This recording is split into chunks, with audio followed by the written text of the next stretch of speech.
Alors, ta dernière page de notes maintenant, on retrace puis on définit ensemble les 5 parties du schéma narratif pour que tu aies vraiment une bonne définition théorique.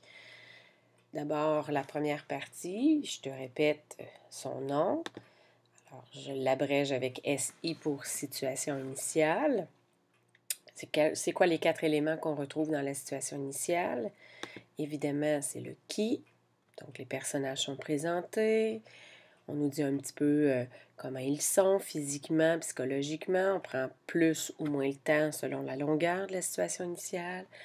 On installe les lieux. On nous dit quand, des fois de façon subtile. Rappelle-toi que dans les textes qu'on a vus jusqu'à maintenant, c'est pas toujours écrit une date ou quelque chose qui est très précis. Des fois, on nous dit juste que c'est le jour du marché ou c'est le matin.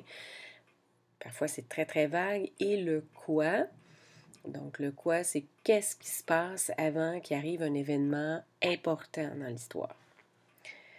Le temps utilisé dans cette partie-là, généralement, quand on raconte une histoire qui se passe dans le passé, donc dans un système verbal du passé, je te rappelle qu'on va utiliser davantage l'imparfait, puis c'est sûr qu'on va insérer un petit peu de plus que parfait à l'intérieur. Donc, notre histoire commence doucement et ensuite, qu'arrive-t-il? Bien, pour que l'histoire devienne intéressante, il y a ce qu'on appelle l'élément déclencheur, abrégé par ED, puis les traces que tu peux laisser quand tu fais tes stratégies de lecture. Quelle est donc la définition? Bien, on en a donné plusieurs, mais je retiendrai celle-ci dans tes notes. C'est le premier problème. C'est l'événement qui déclenche l'action. Alors, s'il n'y avait pas d'élément déclencheur, sans lui, donc, l'histoire serait plutôt banale. Il ne se passerait rien encore et tu attendrais, toi, comme lecteur, qu'il se passe quelque chose d'intéressant. Donc, de l'action. La première fois qu'il y a de l'action, finalement. Quels sont les 2 autres éléments qu'on peut mettre? Bien, c'est aussi comment je fais pour retrouver ça. Bien, je cherche parfois l'indice avec l'organisateur textuel, le tout à coup, le soudain.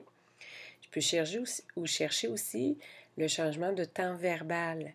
Donc, l'histoire, elle se passe à l'imparfait dans la situation initiale, mais je vais peut-être voir par l'action que mes verbes vont être au passé simple. Par exemple, ce n'est pas toujours le cas. Ces indices-là ne sont pas toujours présents. C'est très, très court, un élément déclencheur. C'est à peine une phrase, 2 phrases maximum. Alors donc, il n'y a pas de changement de paragraphe. C'est pas comme ça que tu vas le repérer non plus. Et immédiatement après, tu vas tomber dans la 3e partie, celle qu'on appelle le déroulement.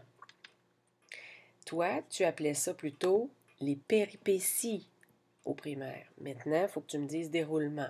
Mais tu peux penser aux péripéties quand même. Alors, qu'est-ce qui se passe dans cette partie-là? C'est la partie la plus longue aussi.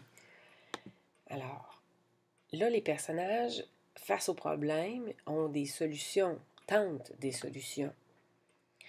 Ils vont même aussi se mettre en action pour essayer de régler leurs problèmes, mais tout au long, il ne se passera rien.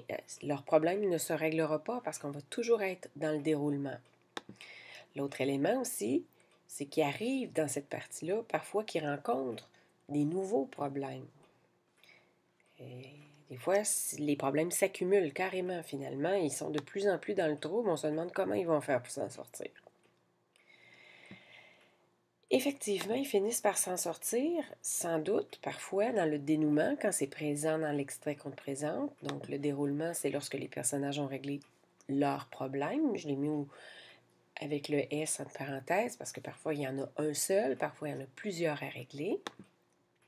Et selon les extraits, il faut que tu fasses attention parce que les histoires que je te présente, bien, tu as sans doute remarqué, par exemple, dans L'Assaut du dragon, bien, le problème des 3 personnages en question n'était pas du tout réglé, là. Donc, on n'avait pas dans l'extrait la partie dénouement. Elle n'est pas toujours présente. Finalement, quand notre histoire est vraiment complète, comme dans le Noël de Sylvestre, bien là, on se retrouve avec une situation finale. Alors, SF, que tu peux aller mettre sur les traces de ton texte. C'est quoi ça, une situation finale? Bien là, tu n'as pas beaucoup d'espace, mais je pense qu'il y a beaucoup de choses à dire parce que ça arrive rarement. Donc, l'auteur, lui, il va choisir d'écrire quelques lignes après le dénouement. Il va souvent changer de paragraphe en passant pour nous dire où sont rendus les personnages après. C'est un peu l'évolution du personnage. Au début, dans la situation initiale, et à la fin, on revient un peu avec le qui, le où, le quand et parfois le quoi, développé plus ou moins. Parfois, ça peut être aussi la leçon que le personnage a tirée de son aventure. C'est dans le fond, il a peut-être fait des mauvais choix, c'est pour ça qu'il y a eu un problème, l'élément déclencheur, et là, il a tiré une leçon, ou c'est la morale de cette histoire. Bien évidemment, tout comme le dénouement, cette partie-là est parfois absente. Des fois, on va avoir un dénouement, mais l'auteur ne jugera pas intéressant d'écrire quelques lignes après le dénouement. L'histoire va se terminer, puis on va se dire, c'est fini, point. Mais elle est toujours absente, la situation finale, quand il n'y a pas de dénouement. Dis-toi qu'on ne peut pas passer du déroulement, aux péripéties, dans le fond, à la situation finale. La seule chose qui pourrait arriver après, c'est un dénouement. On ne peut pas sauter ça. Alors voilà ce qui complète tes notes de cours sur le schéma narratif.